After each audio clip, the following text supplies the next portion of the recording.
Welcome to podcast 43. Yes, maybe, but yes.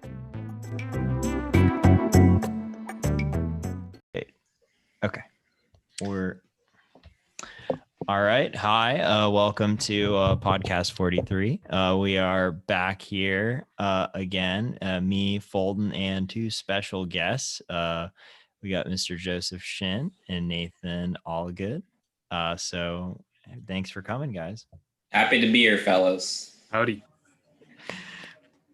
So, in proper podcast 43 fashion, what have y'all been watching? Well, Joseph is fresh off an interesting film. So the good pirates of the internet, of which Chris Borg is a proud card-toting member, have seen fit to grant access to a certain maligned film director's latest endeavor, a little film called Rifkin's Festival, if you're not familiar, directed by Woody Allen, starring Wally Shawn, Gina Gershon, and Louis Garrel. Very disposable, a classic late period Allen. He's very boomer in it. He's sort of recycling his homages to Bergman and all the classic European art directors. But there's some great recreations of some of these classic films. Like we get Wild Strawberries evocation. We get some Persona, Breathless, and that's because of the wonderful cinematographer Vittorio Storaro, who is behind the camera. I don't know if I'm recommending it, but if you get it from your local pirate, you're not hurting anyone. I don't think so. Viewer beware. Or if you take a trip to Europe, to legally easily accessible over there. I mean, good to hear that Alan is back with another one that's passably enjoyable. I don't expect a Purple Rosa Cairo Radio Days type hang, but it's good to know that Wallace Shawn's still getting work as well. Well, Nathan, did you have any movies over the past week that you kind of wanted to talk about? I believe most of the people on here have seen Kajillionaire. Mm-hmm. I watched that yesterday. It's Miranda July's newest film. Mm-hmm. It's got that same kind of quirky indie energy that she's known for, but it's more of a straightforward narrative, or as much as it can be with the director. But it was touching. It was melancholy. It's everything you would want. There's this old man who's trying to die, and it's spoilers. Well, hey, I thought we could do spoilers. We typically say a little spoiler warning, but I don't think that one is that's not a crazy. Big one. It just kind of happens in the movie. Help the person who's listening to the podcast 43 and was about to watch Kajillionaire. It's like, what is this? We can edit that out. I haven't seen a trailer. Yeah. I haven't seen a poster. I heard it was good. You guess, boom, it's about mortality and this old man dying. Well, hopefully they took me, Chris's, and Cody's recommendation way back when we were doing our favorites of 2020, because it's not getting any love from the Academy. That's somehow. Right. But they should have seen it by now. Come later, though. It will. I just wanted to say, get off my chest, because it's crazy. It's crazy, but oh boy, we're gonna have a fun time talking about some of those Oscar nominations later. Yeah. I'll try to be quick with what I want to talk about because of that reason. But Norbit, directed by Brian Robbins. From the year 2007. We had the same idea, Joseph. I just want to say that this movie is unfairly hated. Now, I may not agree with as much. Now, I may not be as much of a Norbit defender as the New Yorker's Richard Brody when it comes to saying that this is one of the best performances of the century. Oh, wow. as he has lauded in an article from a few weeks ago, but I do think that it's absurd enough that it comes right back around from being incredibly hilarious, just because of how absurd and exaggerated all these characters are, with the exception of one character that Eddie Murphy plays. Asian one? Yeah, I mean, like, it's just it's just well ho. It's just that's a little too far for me. But I think Norbit and I think Rasputia, excellent characters. You know, for Mr. Chris, Murphy. it all goes back to, equal opportunity racism. That's the rule in comedy. If you make fun of everybody, it's not Don Rickles' principle. You make fun of everyone, it's okay. That is truly one of my. I feel about that film. I think the way you feel about Cat in the Hat. I just truly love it. Unironically, I've seen it more than 20 times easily. I have it on HD DVD back at my house. I could run down the entire plot, but we have other fish to fry. But I'll add that Richard Brody laud is incredible work for me. He treats it like the French treat Gary Lewis. That's like the way he talks about it. Like there's such a psychic dissonance between the Eddie Murphy persona in this film. It's incredible what he does. Fighting his demons, his inner demons. It is nowhere near his worst film, though. That is true. It is. Oh no! In his top 10 or 15, I would say, at least. And I guess the last thing I want to talk about is going off of some Alan discourse. I saw Radio Days yesterday, and I thought it was a very lovely film. It's sentimental in all the right ways that Alan can be sentimental when he wants to, and it really captures a moment in history that I was not a part of, but it kind of makes you feel like you are part of it, just the way that Woody Allen's character, Joe, I believe is his name, as he's kind of recapping all these stories about the radio and all these. Doesn't Seth Green play him? Yeah, Seth Green plays him as a kid. Yeah. It is a beautiful little story. It's like his Amarcord, his sort of it is. Remembrances, golden hued. It's a very good comparison, actually. Well, I just wanted to talk about two really quick. The first one was I think I've talked about watching it a few times on the podcast, but Paul McCartney's "Give My Regards to Broad Street," which is a movie. No, you did not see that. Oh my god! Where did you find that? On YouTube. Bolton. The full thing's on YouTube. It's 480p, so not the best definition, but man, I'm jealous. Yeah, he didn't. I've heard the album. I'll send it to you guys because it's but he wrote it, so he didn't direct it. For what it is, I will say one thing: for a movie that had an accompanying album, you would think it would feature more of the album's music, but I think it's mainly the McCartney hits and then like maybe 2 songs from "Give My Regards to Broad No Street." More Lonely Nights is the big one. I'm not. Can you sing a few bars of that for us? I wish I could. I'll do the backup. Na na na na na na na. No more, no. But I will say my favorite scene is the Eleanor Rigby scene. That probably was my favorite little music video part of the movie. But I think I wouldn't call it a great film, but I think you can have fun with it.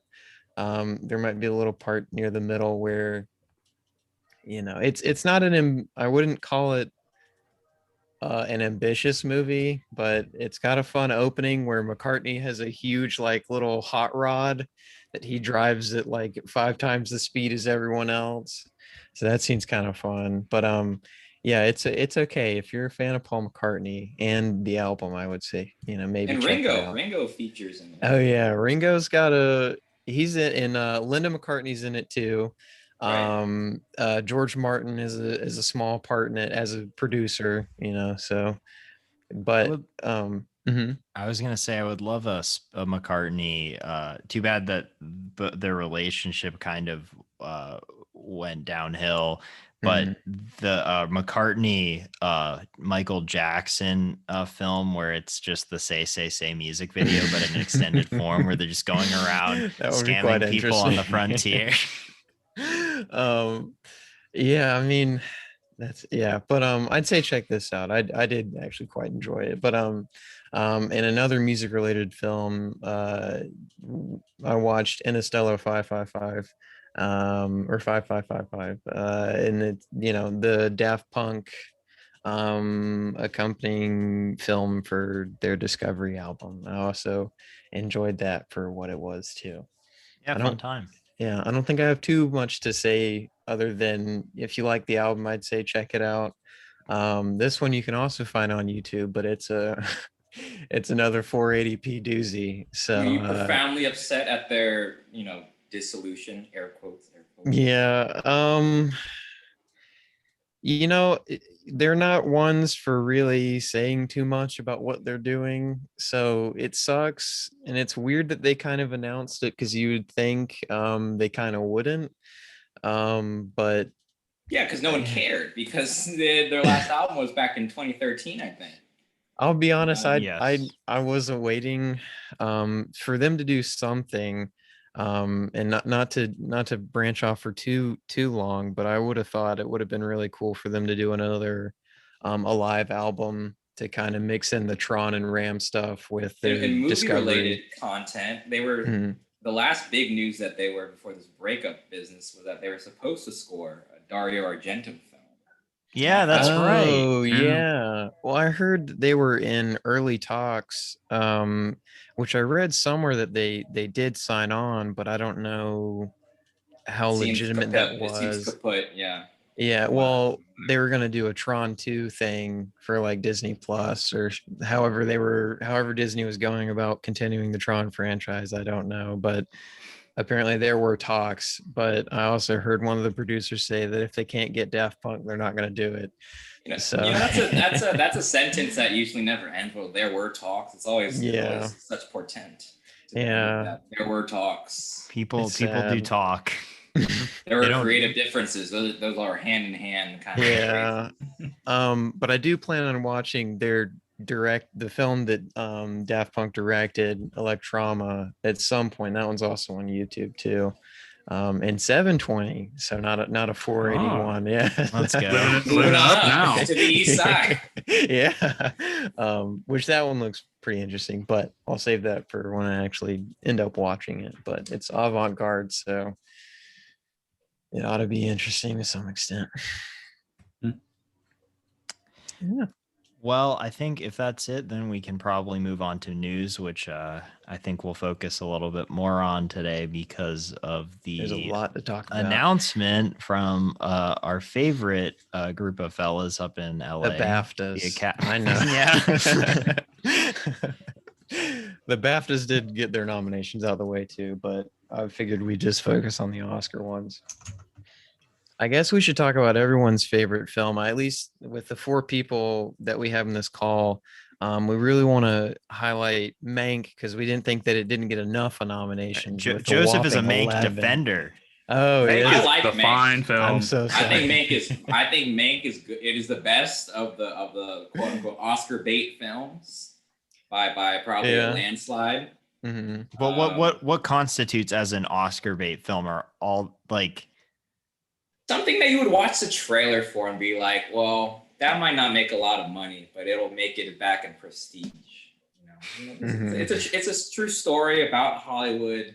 It's got this personal connection with the whole Fincher business. They couldn't resist, nominating it for a bunch because it's about Hollywood. They did resist in some categories though. They resisted editing and screenplay, screenplay is very funny. A movie about writing a screenplay, they deliberately snubbed out of getting one. And it's got a great narrative too, because David Fincher's father slaved his whole life. He wanted to make this film, and then his son finally picked it up and took it to Netflix and said, "I want to make my father's movie." And it's the kind of narrative that is built for award season press, but they declined. Maybe we'll get a movie about that. Yeah. Oh yeah, that is true. I don't even remember. We talked about Mank, didn't we, Chris? Oh yeah, we talked. We went deep on Mank. Yeah. I As don't you even should. remember exactly As everything I you said, but Not I a don't know. shallow film. I just don't. I mean, I don't care about the Oscars because I think it's a lot of BS, anyways. But even I don't know. I mean, A lot of things didn't get the recognition that I think I texted Chris when we talked about it briefly. I thought that the Oscar nominations were the most lowest hanging fruit they've ever kind of gone after in recent memory. I'd have to look more in depth at The other fruit did years, grow but- low this year, Fulton. Yeah, It grew a little low the last year. they didn't I have mean, much but to even work for with. this, When you Yeah. compare it to Yeah. the year before, which was one of our great movie years, and in hindsight, we didn't appreciate Mm-hmm. it enough. Yeah. I mean, not even to get Kajillionaire in there, I thought was quite odd. Too indie. yeah, It's too too quirky. It's few and far in between the people who have seen that movie. Yeah, I just felt like I heard a lot of people talk about it. I did when think 2020 though came that around. Focus Features releasing it, that would have given it a little bit of an upper hand, because like I feel Mhm. like they would have been able to do something with Well, advertising. But yeah. I mean, so yeah, from what I've seen, I still have to watch Minari, I still have to watch Nomadland, and I still have to watch The Father, because The Father is not out anywhere. I think I have to drive like 40 Yeah, miles. because it doesn't exist. Chris, Yeah. It's not a real film. It's a psyop. It's actually Like kind Anthony of a meta Hopkins, tech. of course. Yeah, Olivia Colman. They're good actors. Yeah. Yeah.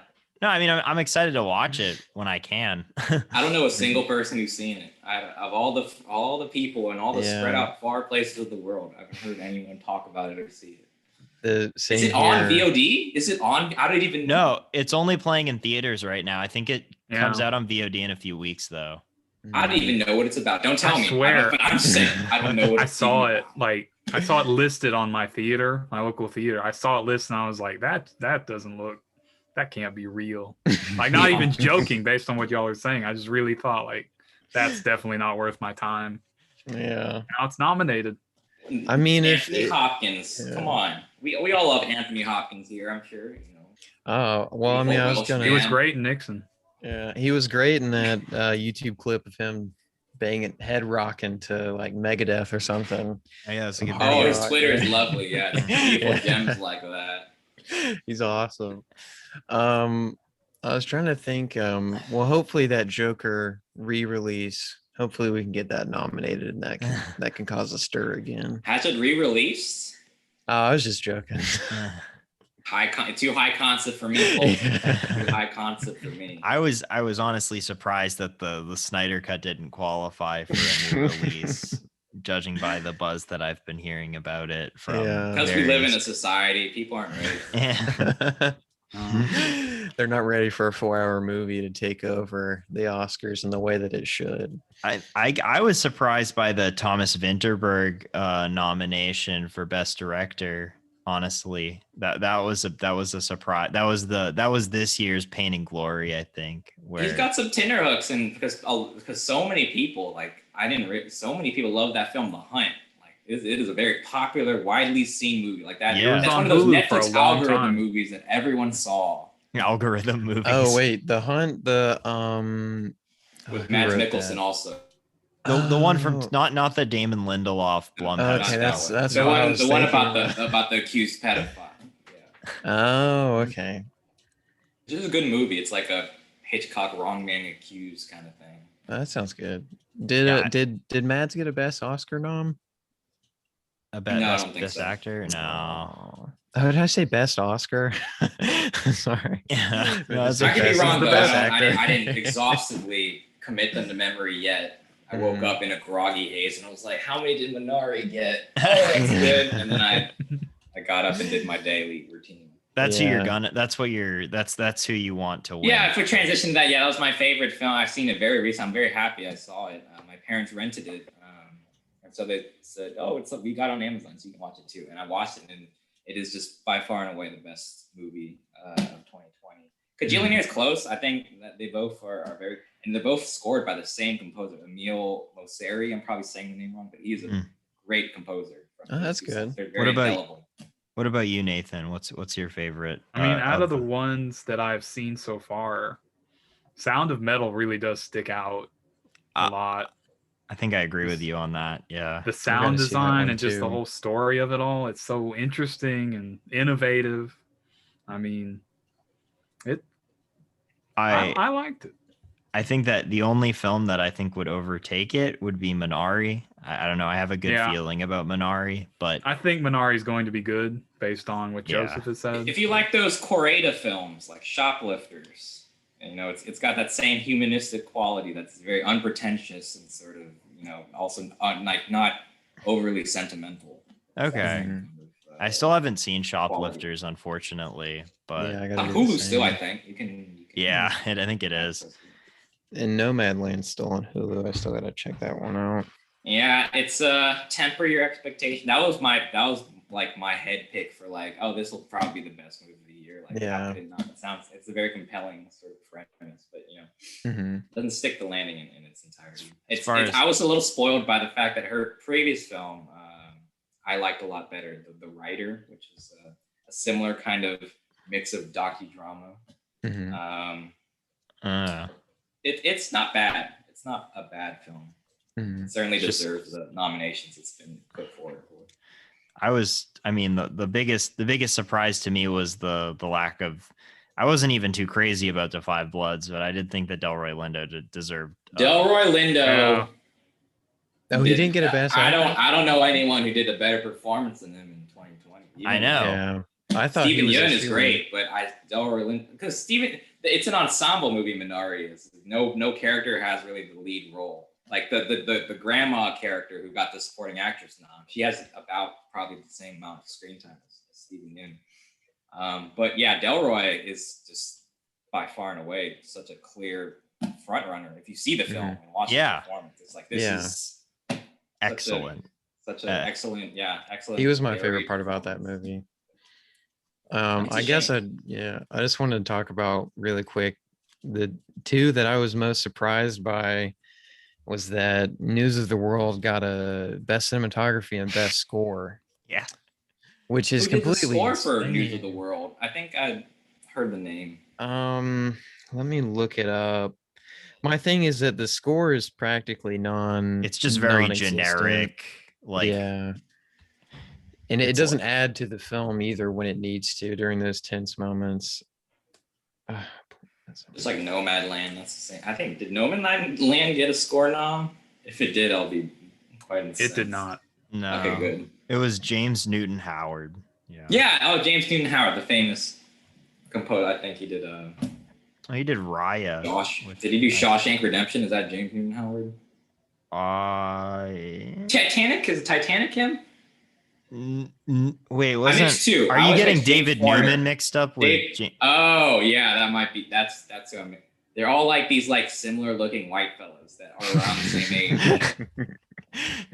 I mean, David Newman did the thing that stands out that he did to me was the American Beauty score. I think is very good, and he did that. Their names are just too generic. I wish they had more differentiation. Like the most boring, like James Newton Howard. Every element of that name is so boring and dry. There's nothing about that that's entertaining. I mean, yeah. Well, it fits perfectly for a very. But you gotta have stage names. You can't go by your real. That probably is his real name. If he changed that from something else, I'd be shocked. I don't think that there would be anybody that would say, no, my original name. No, I'm changing it to my stage name, James Newton Howard. Well, James Newton Howard has turned off the podcast at this point. I'm sorry. He's so pissed. Avid crying in a corner. Sorry. I like your work, James Newton. Even if you told me what it was, I would. It's too late now. He can't hear you. Yeah, he's putting on a hit right now. As far as animated films go, I don't think it really goes without saying that Soul is going to win. I don't really probably deservedly so. I don't think I know any of the other ones. Having seen none of them, Onward, I would agree. Nominated too. See, I have this weird dissonance because 2020 was such a long year. Mm-hmm. Yeah. With the Grammys as well. I didn't realize that these songs and these films had come out in 2020. Like I was like, that came out in 2020. Well, the Grammys is weird because like their window of like eligibility crosses over to 2 years. Like, I'm a lot happier with how the Oscars usually work on an ordinary year where it's a calendar year. But for the Grammys, they were like, I saw something from like Beck on Twitter, and he was like, I'm so happy that my album Hyperspace got nominated for like best rock album or something like. And I was like, I could have swore that I was listening to that like a year and a half ago. I think like, it won too. Yeah, I'm it's pretty weird. sure. Yeah. Love that they do. Well, I can go into the rest of the news if y'all are ready, or is there any other nominations? with that it, you I guys mean, Anderson. the only real nomination Okay. that I care about is that Eurovision win an Oscar, so I can say the Oscar-nominated Eurovision for Song the Contest. the song The that story of none Fire of us Saga. could sing to, like none of us could name. It's Husavik. It's the one at the beginning, near the beginning. climax. No, it's it's that. I believe Oh, okay. Yeah. I thought it was the one near the beginning. the big Okay. grand I don't one that I'm remember not how going to that say song goes because it's either. spoilers. Because when I listen to Ya Ya Ding Dong every Yeah. week. But Ya Ding Dong and Double Trouble are the two that I would listen. Double Trouble. Yeah. It's not Double Trouble, Joseph. Damn. I've spoken my piece. Okay. The Beast is a new movie coming out, and it is being written and directed by Kurt Sutter, who is from The Shield and Sons of Anarchy fame. So I think this is his first kind of crack at like a film. He's going out of TV. Emma Corrin, hope I'm saying her name right, Corrin from The Crown. Is set. Yeah, okay. I always get nervous when saying people's names. She's set to star in The Lady Chatterley's Lover, which is a new film coming out soon. Netflix is continuing their constant output, I could say. They're creating a 4-episode limited series off of the children's book Lost Ollie, and it'll have Jonathan Groff from Mindhunter, Gina Rodriguez, and Jake Johnson. They are kind of building out the cast right now. That is built to please a certain demographic. Those three folk. It's I love Jonathan in Mindhunter, but I haven't heard of him doing anything else other than Mindhunter. Hamilton, the little stage adaptation that could Hamilton. And then Amazon is making a horror anthology series called Them, which looks to be kind of inspired by Us. It almost has that type of feel to it. They released a trailer for it over the last week, and by inspired by Us, you mean there's like underground people too in this well show? It looked to have like it reminded me just the stills that I saw of am I thinking of which one am I thinking of? I think the flashback scenes of Get Out, I think is kind of what it's reminding me of, but I got to look more into it so I could put like a better kind of where it looks like it's going. But it's anthology, so I don't know if they're doing like episode stuff or if they're doing season type of thing like American Horror Story.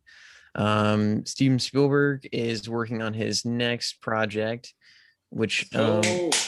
And it will be loosely based on his life, which I think might be a first for him to do, kind of like a biopic of himself. And Michelle Williams is in talks to play his mother. I wonder if there'll be any daddy issues in this film. There can't be. There can't be. He is having Tony Kirshner come on as the screenwriter, which is a longtime collaborator with him. Yeah. Did he help write his most recent Ready Player One? I mean, the last that came out was probably. I think The Post was. I know Kushner wrote Munich. I know he wrote that one. Okay. I don't know which other ones he's done, but he's definitely done that one. Okay. Ridley Scott. I guess the team of Ridley Scott's House of Gucci released an image of Lady Gaga and Adam Driver. Pretty viral. Yeah, everyone's seen it. It's quite an iconic image. Yeah. So At first, I thought it was a fashion shoot. I was like, "Oh, there's a movie." Yeah, that's like a Vogue catalog thing. Yeah. Netflix is continuing their thing. I think we talked about this series last week, but I don't really quite remember. It's called Lady in the Lake. But they've added Natalie Portman, and I know I'm gonna butcher this. Lupita Nyong'o. Nyong'o. Okay. Nyong'o. Yeah, thank you. I'm sorry, guys. I was wait, so Mhm. so it's not based off of anything else, because that's it's a Philip Marlowe film from the 40s. So I mean, if they were I'd ha- thinking about rebooting that, I'd have to look and see if it's an adaptation. Isn't that the one that was in first person? yeah, that's the first person Yeah. one. Yeah. Oh, okay. See, I was thinking of when I hear Lady in the Lake, I always think of M. Night Shyamalan's The Lake. Lady in the Lady Water, in the Water. Oh, Lady in the Water. Oops. which features it's probably the most funny portrayal of a film critic on screen in any media. Well, So our Bob Balaban plays a critic, and it's so funny. our featured film actually, I think, could compete with that. You're right. You're right. We'll get to that. Yes. And then I just thought I'd throw this out there. I know we talked about it earlier, but Zack Snyder's Justice League is That's right. coming out this Thursday. Sorry, I don't want to mispronounce the This is like when title. Jack Sparrow's like, it's Captain Jack. Yeah, it's Zack Snyder's Justice League. It's not. We're trying to distance ourselves from Joss right now. We don't want any of that heat. Michael B. Jordan is coming on to direct Creed 3. I'm not sure if he will be writing it, but Kenneth Branagh is being brought on to direct the Bee Gees biopic. What? Can't imagine a more boomer film. Kenneth Branagh. I think this is like the next in those, like, it's the like Bohemian Rhapsody, Rocket Man announces Bee Gees thing. I think this is I just hope it's better than Bohemian Rhapsody. It's gonna make a at great least the Bee 3-pack. Gees, it's fun because it's like a family story. It's like Yeah. it's like Three Brothers. You know, there's a lot of dramatic potential in Three Brothers. Yeah, I think they're just kind of following the hype of the HBO doc. That seemed to kind of revitalize Which a lot was of. pretty good. It was pretty good. Yeah. Mhm. I haven't seen it yet, but it's been on my list. Alexandre Ajas is working on a new film called Oxygen, which will be a horror film, and it's set to release on Netflix, and they just released a trailer for it. And then Toni Collette is set to write and direct Riders and Lovers. And she's working on that one right now. And then Ron Howard's new film, 13 Lives, has got Viggo Mortensen, Colin Farrell, and Joel Edgerton in the cast. So he's following up. He's not taking the criticism of Hillbilly Elegy. He's jumping right back out there. Yeah. He got one bad apple. Yeah. He's got Viggo. Casting Viggo is such a perfect. It's a yeah. Speaking of which, I think Glenn Close got nominated for an Oscar and also a Razzie. She might win. For Hillbilly? I think she might. Oh my! If they campaign her hard enough, if they push the angle that she has been long deserved one, which she does. Yeah. I think she could take it. I think she could. That'll be probably. It's not a very padded cat. It's like the other front runner, I think, is the Minari, and then there's Borat, which is kind of a dark horse. You know, she won the Golden Globe, but the Oscars are. I don't know who I'd rather have win. That's a tough one. Glenn Close and Hillbilly Elegy, or Maria Bakalova for Borat 2. Those are both of my least favorite. She was very good in Hillbilly Elegy. I liked her.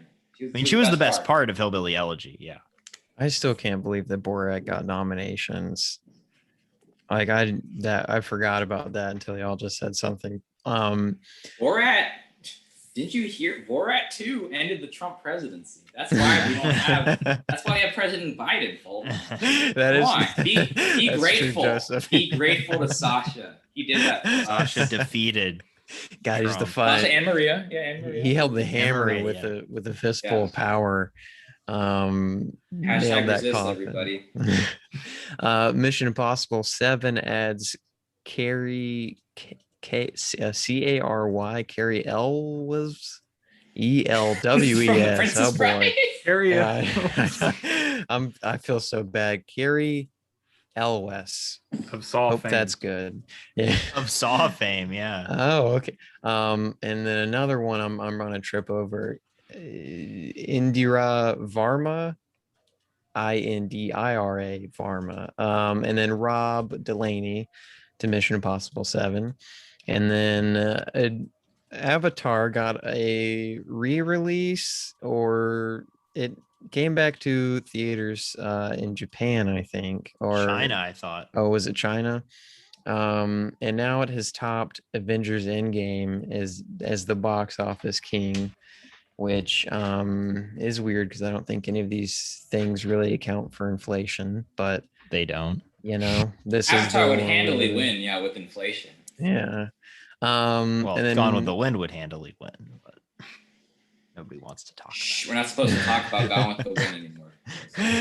Thanks, Haley Chris. Haley Bennett is joining the Borderlands cast, so we're still hearing about that thing. It's Way going to to go, be the Eli. greatest video game film. It's gonna live up produced. to the hype. Yeah.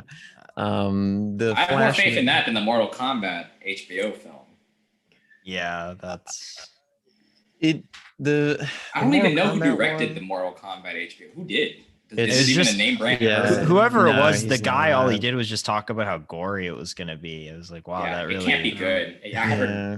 there's been no promotion, and it comes out pretty soon too. Yeah. All I see is like a new trailer here and there, and then that's There's pretty trailers much it. for it. I think there's 2 that they released. Man, I think have the not final heard a trailer just thing. came out. Oh, I okay. literally haven't heard. I follow all entertainment news too, and I haven't heard a thing about this movie. The Flash cast is adding Maribel Verdue and Kearsley Clemens. Is Mirabel this the Verdue. Flash, like the superhero? Yeah, for Did Ezra Miller end up actually writing it like he said he was going to? he said he what was going to happened? write it. That was like the whole thing. They were planning on like scrapping the Flash because of the Justice League did so poorly, and it's like, I'll write one, Yeah. and he punched someone in the face. Yeah, he punched a Choked someone lady in out the or whatever he did. That's what I was really surprised to see, that he was still a part of the movie after that whole thing went down. When you have cell phone footage of someone choking someone out, it's funny the criterions what we choose to hold accountable and whatnot. Like, how do you explain that away? I don't know. That's what I want to know. Well, apparently they were both pretty. Well, honestly, I don't want to speak on it because I Hats feel off like to I his don't know enough. publicist. Whoever they did Yeah, a 'cause banger job. It vanished pretty quickly, but now we're the Trojan horse. We're coming right back into Podcast 43 is gonna cancel Ezra Miller. You heard it here Goodbye, first, Ezra. folks. We're like Hannibal Buress and Bill Cosby. We're breaking this one for y'all. The School for Good and Evil, which we've been hearing about throughout the weeks, at least on podcast 43, is adding Lawrence Fishburne and Michelle Yeoh. I hope I'm saying her name right. YEO. You know what I'll say, Fulton, about your name pronunciation? It's like what I said about Don Rickles. Equal opportunity. You've been mispronouncing white people, black people, Asians. It's been everyone. I know I've talked about this countless times on the show. I fuck at least one name up. But last week we talked about a movie, I'm pretty sure it was last week, a movie based on the ship, the Queen Mary. And apparently that is not the only movie being made. There are 3 films being made about this one ship. So we're getting an air quote trilogy made about this famous ship that I've never heard of, but I'm not a ship. It was a famous ship. It was a famous ship. I have in about fact it as seen a it kid. in real life. Damn. Well, I fucked up. I've never heard about this ship. John Boyega and Joe Cornish are working on Attack of the Block, Attack of the Block sequel. Oh, wow. So that's pretty Wow. cool. Me and Chris angry texted about this next piece of news, but MGM is changing its logo to an all CGI logo. Viewers, if you haven't seen this, get your eyes on it now. It is so funny. It is so terrible. funny how stupid it looks. the eyes are a little off on it. Like it's not quite looking at something, but it's that beautiful uncanny valley look. Oh. yeah. HBO documentaries. They are making a documentary. Unsure if it's going to be like a film documentary or a miniseries on the life of Paul Rubens, and we'll have the Sadfi brothers on to produce it. Everyone who watching it is just gonna be like, I'm waiting for that one part. Waiting for that scene in the movie theater. How are they gonna tackle this? It's going to be quite interesting. And lastly, because I thought it was pretty fitting news given what our feature film is, Rob Zombie's making a Munsters adaptation. That's right. So I don't know do y'all know if he's writing it? I think they're already in production, aren't they? Aren't they already in? Okay. It don't would make remember. sense, yeah. I don't know what a 1950s sitcom adaptation from Rob Zombie is going to look like. At least it's live action. It's not like that Addams Family. That was weird. That was. Yeah, They better be soul to rednecks too. They can't be regular monsters. It's a mix between Beverly Southern Hillbillies. Fried Monsters, Yeah, Beverly Hillbillies and the Munsters, two unlikely sitcom collaboration. That's all it is in news.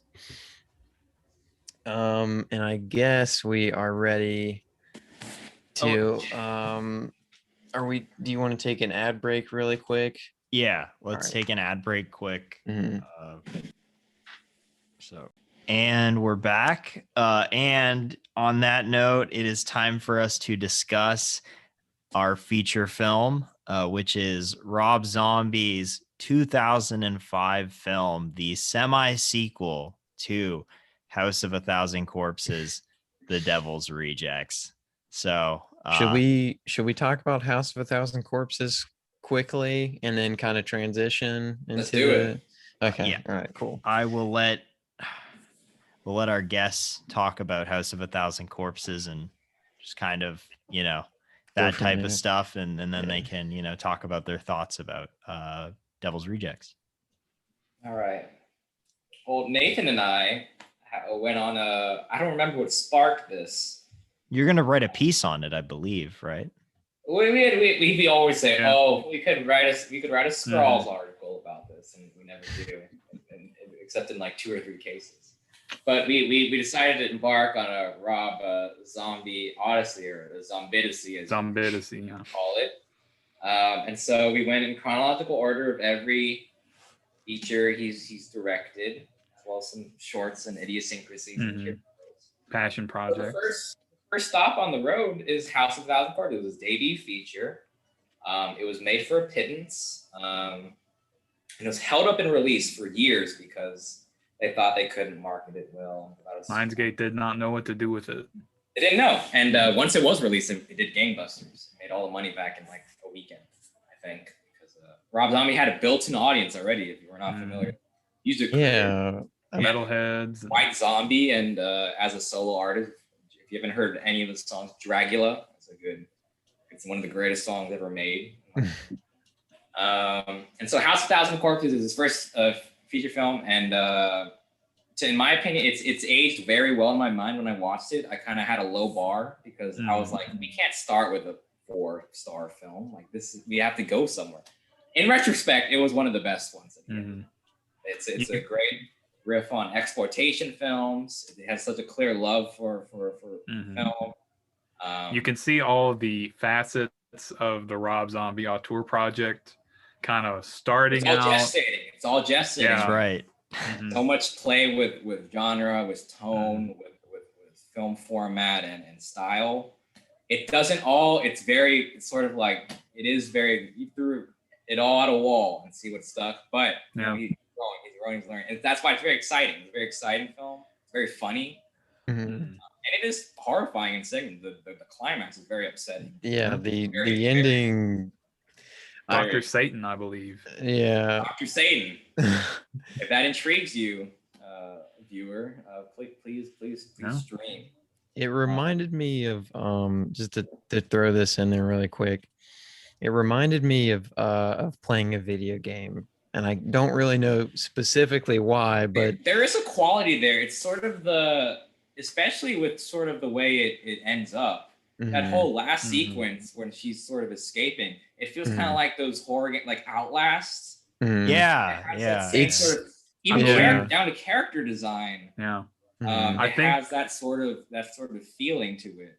And there's that scene where they're about to drive out, and you see the scarecrows, and then they jump out as people. That reminded me extremely of the newest, or I guess the two newest Resident Evil games. The Resident Evil games. Yeah, and having played 7, I think that the sense of dread that you get from Resident Evil 7, I felt could be felt extremely throughout House of a Thousand Corpses, and I think The Devil's Rejects. But I think I felt that kind of sense of dread more in House of a Thousand Corpses.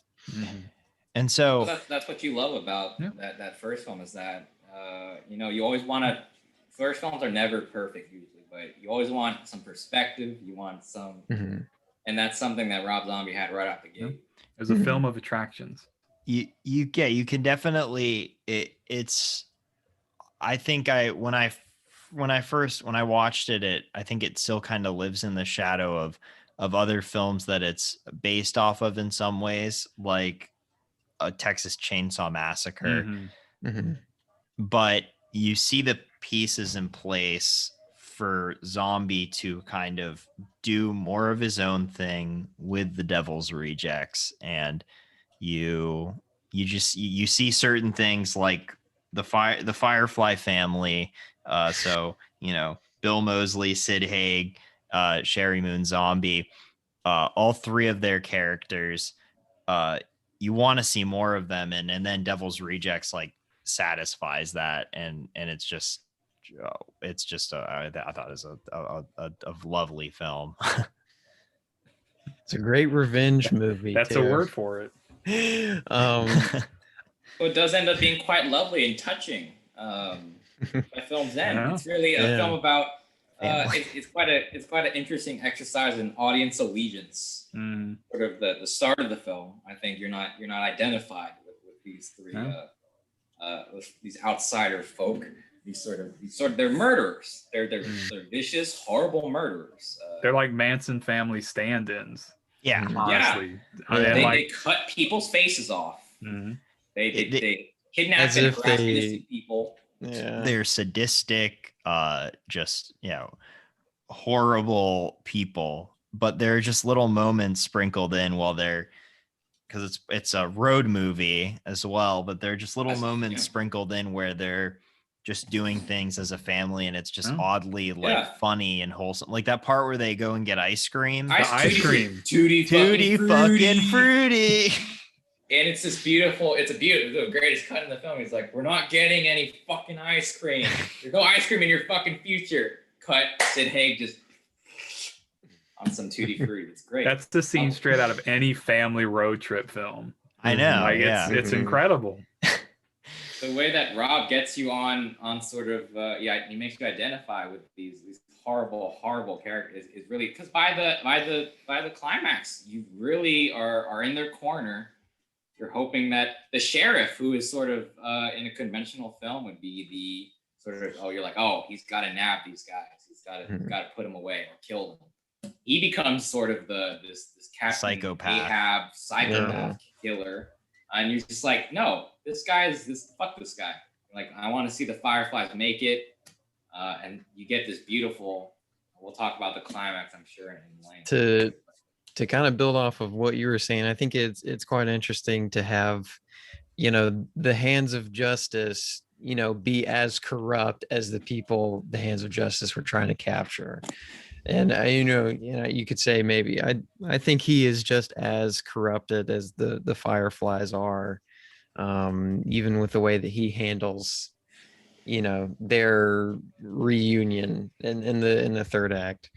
Because you think with all the pain and stuff that they caused him, he would just want to kill them immediately. But no, he wants to go eye for an eye and tit for tat. So. He's got that villain monologue, he always that's what villains do. They monologue, and then they're hoisted by their own petard.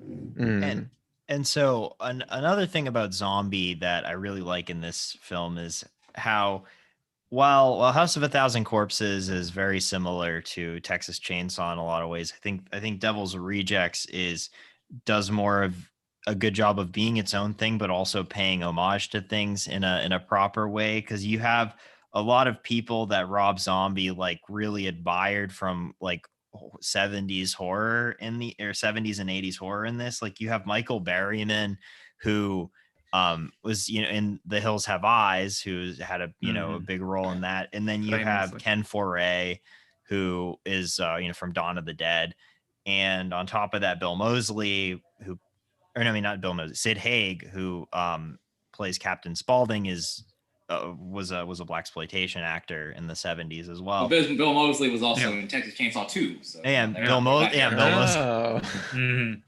So prominent role. So yeah, and then it's shot on 16 millimeter as well, which That's great. Which looks great. That's the thing about Rob Zombie. He's a stylist. That's right. There are filmmakers who are stylists, and there are filmmakers who are craftsmen. There's not. I don't think there's a value judgment I'm putting on that. But he's one that you can really study in terms of how he mobilizes elements of film style and stuff. Editing is so prominent in his films. Just these insane cuts. Nathan, you're the editor. What do I call that cut that just wipes across the screen? But it's not like a Kurosawa wipe. His wipes are like it freezes takes and the then scene from the next one into the. Frost Nathan, is all. we've seen. You know what I'm talking about. We've seen all these movies. He does it in every single one. Yeah, he does it. Where the next scene. I don't know the technical term. Like a J cut? Or no, that's an L. That's a. Yeah, if you want to get really technical and alienate the viewer, yeah, we could get into it. Okay. Well, you're the one that is, on an auditory medium, try to explain a visual thing. We're innovators here at Podcast 43. We don't settle for just. Now we've accidentally called it Movie 43 for Actually, the second week in a row. Yeah. Film I'm very fond of. Yeah, and so also I find Zombie and De Palma as kind of similar in my head with why I like them as directors, where I don't always necessarily think that everything that they do is like incredible, but I always have the sense of appreciation and fascination with what they do. Like right, yeah. Every film that me and Nathan saw, there's never like a moment where we were like, oh, this is so out. This is not Rob Zombie. It was sometimes like too Rob Zombie, or it was not enough Rob Zombie. But it was always identifiably Rob Zombie. Nobody else is making stuff like he is. I mean, redneck horror is kind of underutilized in our current in our current times. So it's a great little thing. One of those things that I think there's some. I think it's probably tougher even now to make it. I think there's more thorny ideological things that people would associate with it than they would maybe in the times that these films were made. Yeah. Probably an end of an era on that one until we come back to some sort of sanity in terms of art. I was just very confused with the inclusion, though, of the fact that all the characters' names are named after Marx Brothers characters, all the Firefly. Well, that goes to show Rob Zombie's cinephilia. Well, he's quite obviously a huge Marx fan. And what happens in the film, he loved not the revolutionary, I guess that brings up. Yeah, that brings up the scene of the critic brings up Elvis.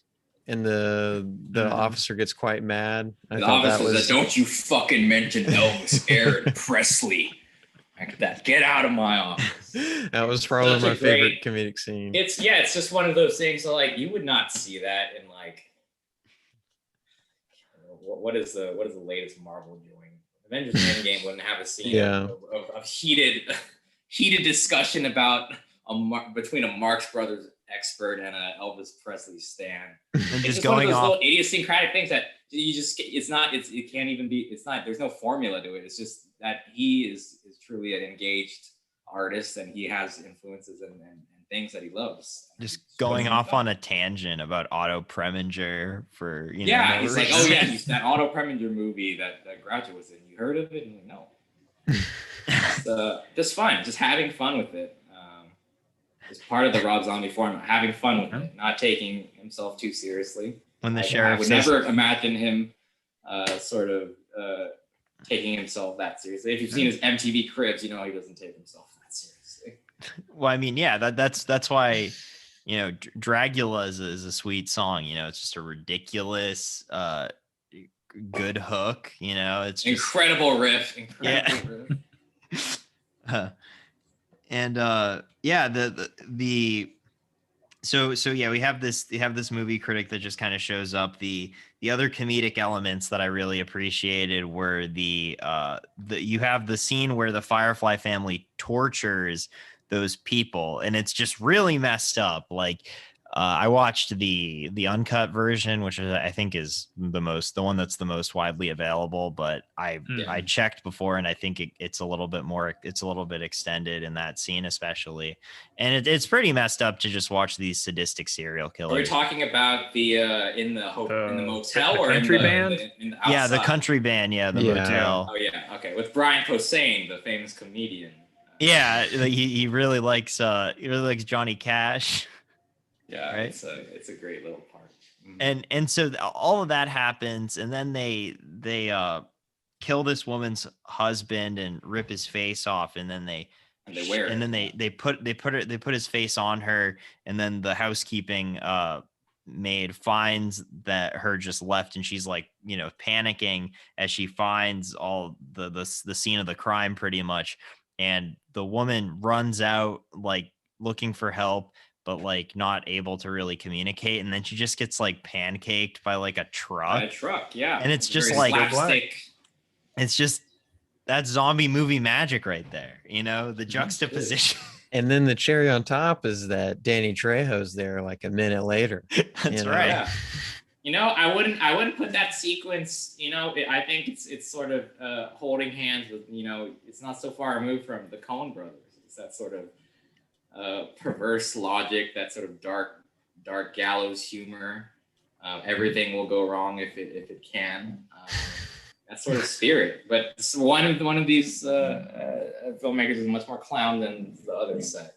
That's right. It's peculiar. It's because horror is just traditionally just such a malign genre. We just all decided as a culture that we don't take it seriously, and comedy as well. So, which is hand in hand with horror, even Rob Zombie films as well. I will say something we don't take seriously. I will say that in the past decade or so, I feel like horror is kind of getting a little bit more. It's made.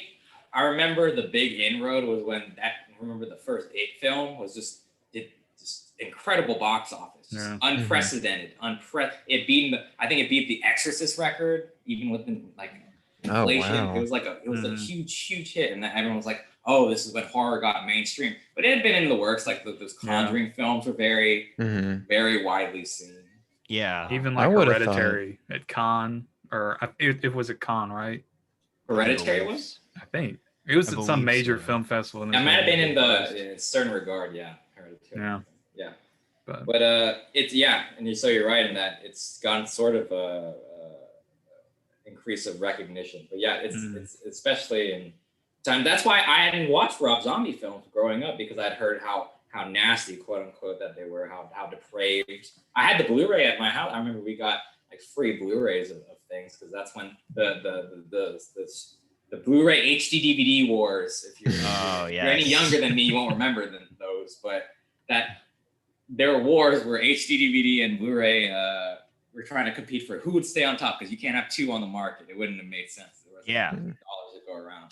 And of course, I mean, famously, Blu-ray took it, but they would send like promotional samples. And so The Devil's Rejects was one of them. And I read the back and like, this is just disgusting. This is just horrid. That it had like, I think in the description it mentioned like the face thing. I was like, Jesus, how could someone make this? You watch it and it's kind of a comedy. Yeah, so just goes to show, you know, these perceptions, you should be challenged a little bit. I mean, I just to imagine the Shin family sitting down one lovely Saturday evening and popping in the Devil's Rejects to watch as a family. I'm surprised my dad didn't like throw it away as soon as we got it. It stayed in the house for quite a long time. They just got rid of it recently. I don't remember when, but because we would go to Blockbuster and my sister was a big horror fan. I wasn't a big horror fan as a kid. They just scared the bejesus out of me, but she was a big one. So she had gone to get the most recent whatever disposable horror film. It was like an Exorcist thing, like a religious themed picture. And she got it, and she came home, and my dad saw it, and he's like, "Drive right back to Blockbuster and return that. That is not in my house." And he made us drive back, return that film, and get a new one. That is quite. You didn't take the Devil's Rejects Blu-ray? No, I don't know where it went. I've looked for it every time I go back to my house. I'm like, where did it go? Where did it go? I would love to have it. It's one of my favorite films. As soon as I finished this movie, I actually ordered a copy for myself. It was $4 on eBay, and I said, well, this is worth having in my collection, most definitely. Oh yeah. So out of the Firefly family, who would you say has the best performance of the main three? Sherry Moon Zombie, Bill Moseley, or Sid Haig? It's tough. I think Sid Haig hands down for me. Yeah, Sid Haig is a favorite of mine. I'd say over the series, probably Bill Moseley had the best. Yeah, Bill Moseley's been the most consistent out of them. Just because I think he's had some of the most screen time. Some of the juiciest parts as well. Yeah, he usually gets some screen time. He delivers that Manson line in the middle of Devil's Rejects just perfectly for that scene. He's like, "I'm here to do the devil's work." Yeah, it's great. Sid Haig is the best presence. He's the most. He's the one you want to watch more of. What's he's the a matter? star. You mean Poopy? When he steals Where the you going, Poopy? when he steals the car from the family. I gotta do it on some clown business. He's like, "What's the matter, kid? You don't like clowns?" The kid's like crying. Did I fucking stutter, bitch? He punches her out, and it's the hardest punch you've ever heard. It's the hardest punch you've ever heard. Me and Chris didn't get a chance to see 3 from Hell, but I was interested to hear what you guys think of the continuation after the Devil's Rejects. It's certainly it's like a little victory lapper. It's like, everyone loved Devil's Reject. Let's do a little round. Once Sid Haig passed, once he was sick, they should have just ended. They should have been like, no, we can't. Of course not. But he died, and they still went on. No. Or Sid Haig, rest in peace. Yeah. But they the substitute were able for what to... I'll say is a fine. He's a good actor. Richard Brake, I think, is his name. Who was in Richard Brake, who was in the 31. He was the best part of that film. His Doomhead. So was Sid Haig in 3 from Hell? He is. He has a very small part because his health was failing. Oh, you can see it too in the film. Yeah. You can see that he doesn't look the same as like this screen grab that Nathan has. He don't look like that. No, he don't look like that. The face is completely emaciated. It's quite tragic. Yeah. Oh boy. So did they recast? It was just they added another person. That was kind of like this is my friend from all those years ago. No, it's Otis's half brother. Yeah. I think Foxy is his name. They call him or something. But no, they handle Captain Spaulding in the narrative in a way that makes sense. But and similarly, I think Sherry Moon Zombie does a good job. I mean, like she clearly, she does get ragged on, but she gets ragged on, but she's good in every film besides maybe 3 from Hell. She's really quite. She's leaning into the persona over the top much. into it. Yeah, it's probably a Flanderization at that point. I think she had forgotten her. She had lost her chops in the interim. It had been some time. I mean, it had been 15 years, right? Yeah. I mean, she's just good at being like calculatedly ditzy and sadistic. And yeah, I mean, sure, people, rag Rob Zombie for being like, "Hey, look, my wife is." It's like the equivalent. She's good. Is the thing. Like if she was bad, it'd be something else. Yeah, it's like because when Kevin Smith puts his wife in movies, or his daughter, then that's another thing. Yeah. It's not like, yeah, it's like people act like she's like Malin Ackerman, like she's that level of just like terrible performance. Like, have you done Malin Ackerman from Watchmen? Have you seen Watchmen? Oh yeah, I mean she plays the young Night Owls. What's the other? Silk Spectre. Silk Spectre. Silk Spectre. Yeah, she plays that, which is very terrible. Yeah, Malin Ackerman is the remake of I've seen that they remade Elaine May's The Heartbreak Kid with Ben Stiller. Is she in that? Yes. Unfortunate.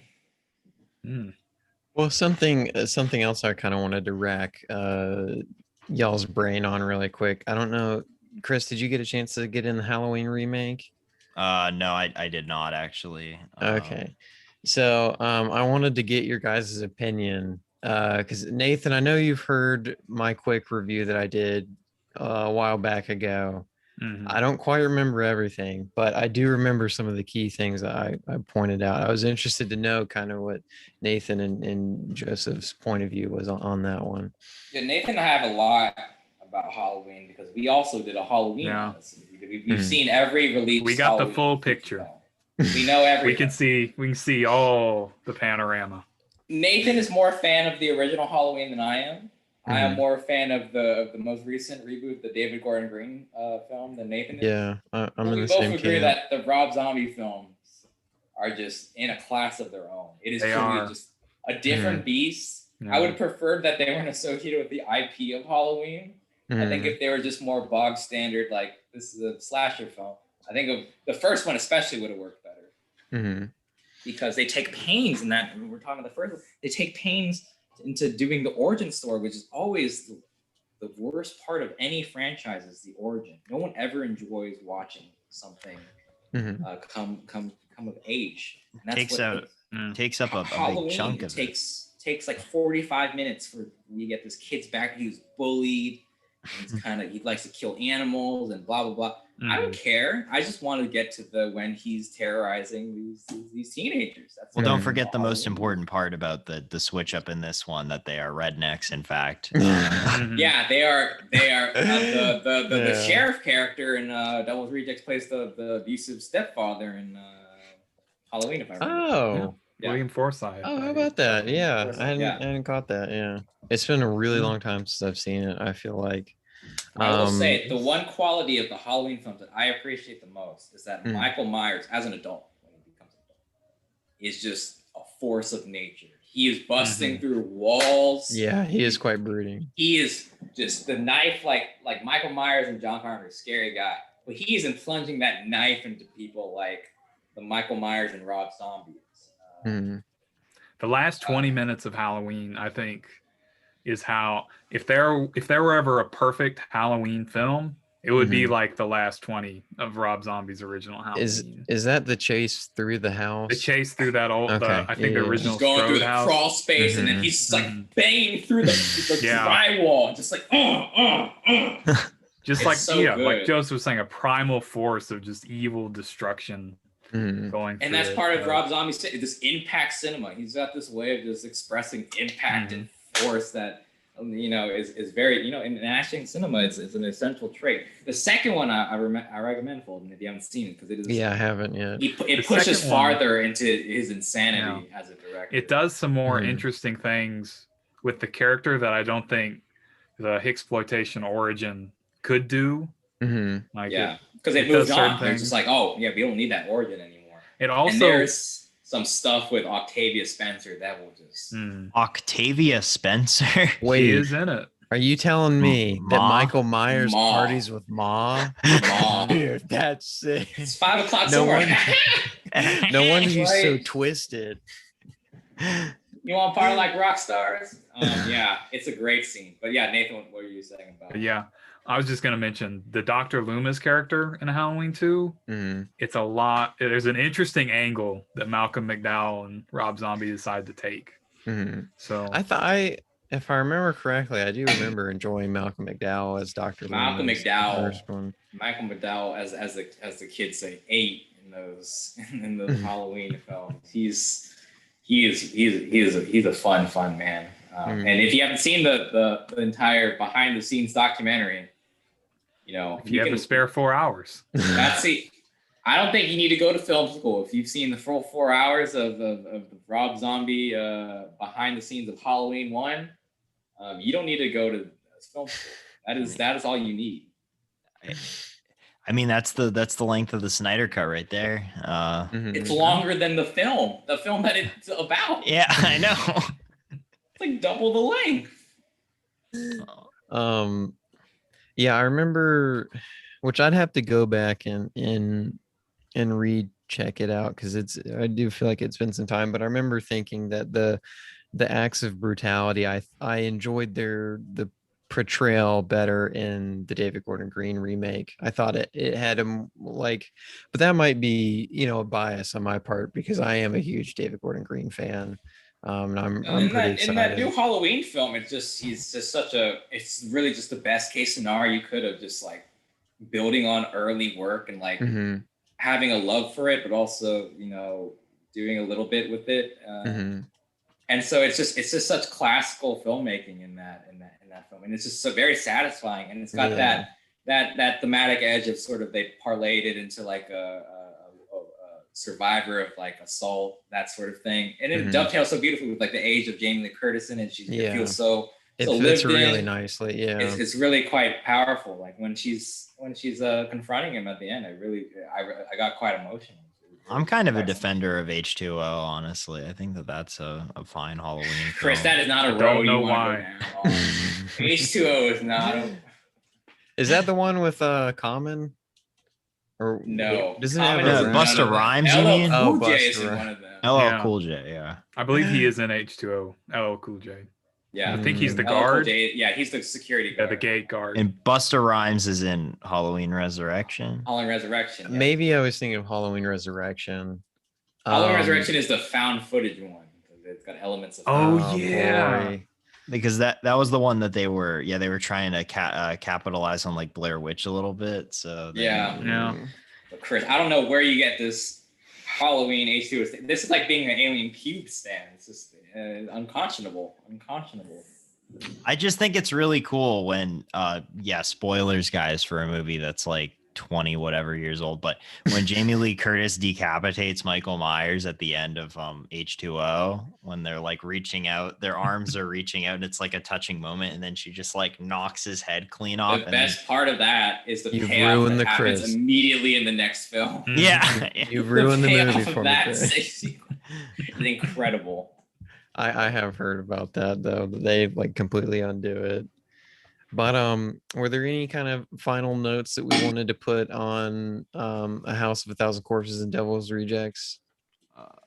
Just that if you're not familiar with Rob Zombie, put those suppositions aside and just watch one of the films. I probably start with Devil's Rejects because that is just by far and away like no one. I don't think any Rob Zombie fan is going to tell you a different film is better. I mean, there's probably some House of Thousand Corpses people, but that's fine. Probably. But yeah. Maybe a Lords of Salem here and there. Yeah. But I mean, Devil's Rejects is the film. That's the film you should watch. I mean, I just wanted to bring up like I really the soundtrack is just kind of like it's like 70s rock greatest musicality of it all. Skinner and I think Greg Allman's on there. Buck Owens. Ryder. Fun Buck Owens. You got some Steely Dan. Yeah, I think that was the ice cream. When they're getting ice cream, I think it's Reelin' in the Years. Yeah, I think one Reelin' of in the those. Years Great plays. Needle-drops. That probably was honestly where most of the budget went. And then I think the best use of Freebird in a movie, I will say. Oh, by far. Absolutely. By far. Like if you think Kingsman is the Freebird movie, like get out of here. Watch Devil's Rejects. Yeah. Will blow you away. It's very like I said, it's quite emotional. I get quite. I mean, goosebumps. I mean, when it comes on, when Freebird just comes on, wherever I am, I just instantly think about that final scene. And the Super 8, the home movie, the home movies. Oh, that was nice. That was a nice very touch. touching. It's extremely touching. The home run of the whole family theme running throughout it. The perfect payback or payoff. Man, it is great stuff. But like I said, just to cast aside your aspersions of what you've heard about Mr. Zombie, and this is a great filmmaker. I think The Devil's Rejects is going to be a classic. I think it is a classic film. I think it's gonna stand the test of time. Among horror Yeah. folk for sure. I'm on that. Yeah. I did read a little bit. This is off topic, but Mhm. I mean, Rob Zombie's already got like a whole cult following. Like Fangoria put out like these Fangoria Legends special edition. They only put out 4 for 4 directors. It was Cronenberg, Romero. I'm blanking on the third one, but Rob Zombie was one of the 4. Carpenter. Carpenter, yeah, Carpenter. Oh, okay. So Rob Zombie's out of- 4th. Yeah, Rob Zombie's 4th. He's Wow. 1/4 That's of the something. quadrilogy of horror icons at Fangoria. Before Tobe Hooper. That's wild. Yeah.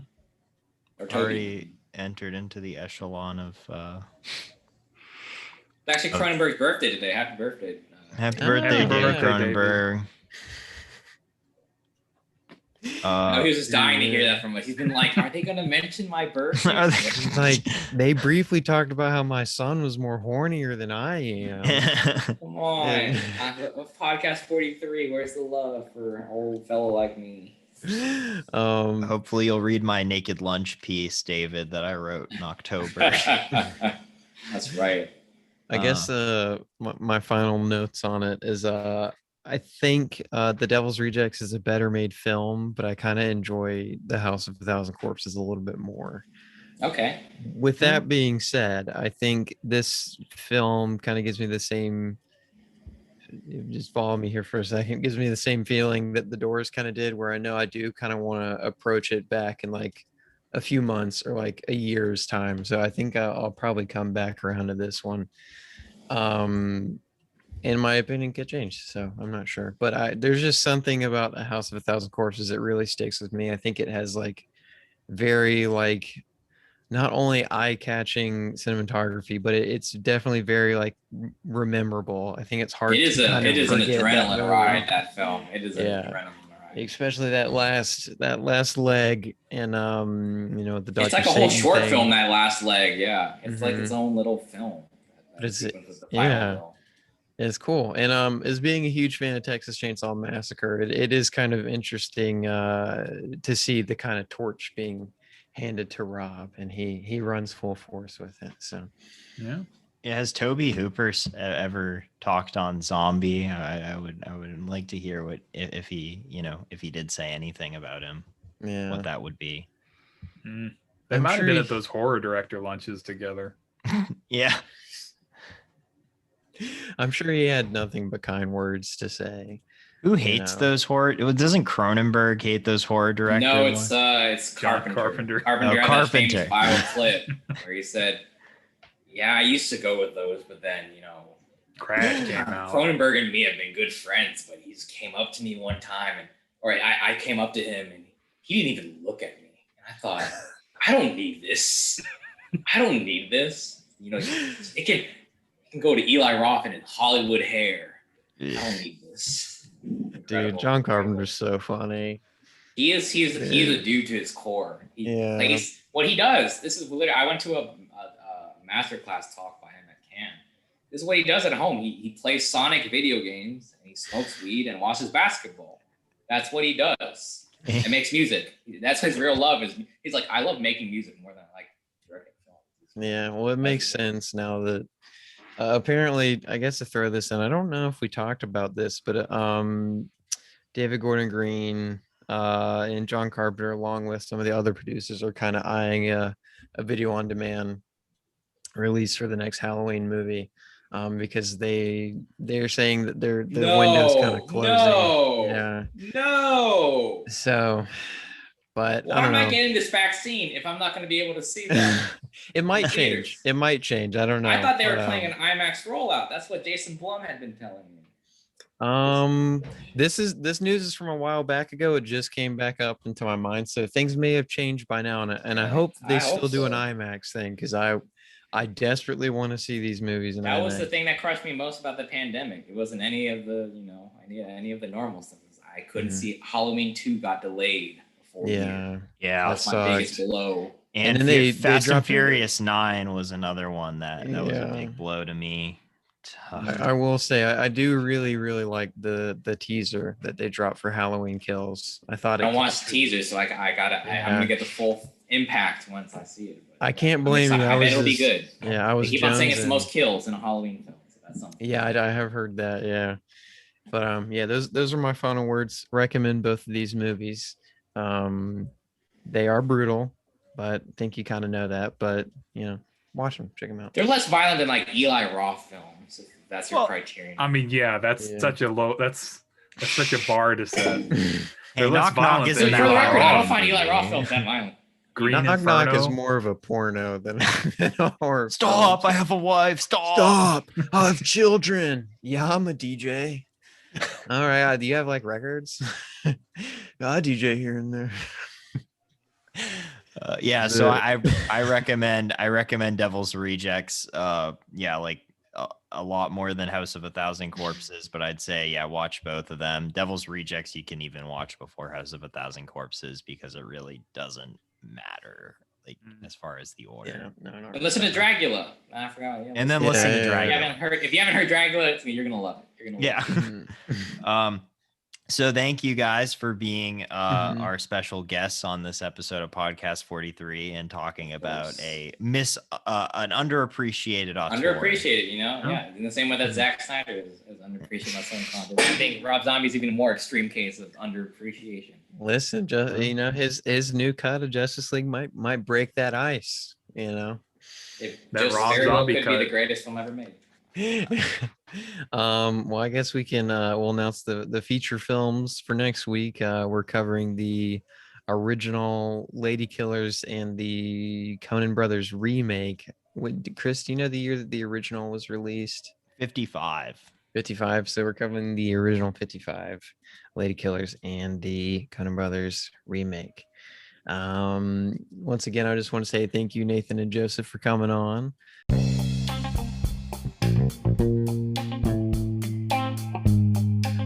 Hope everyone stays safe. Get your vaccine if you're able to. We'll see you soon. Yep. Stay wavy. All right. See you.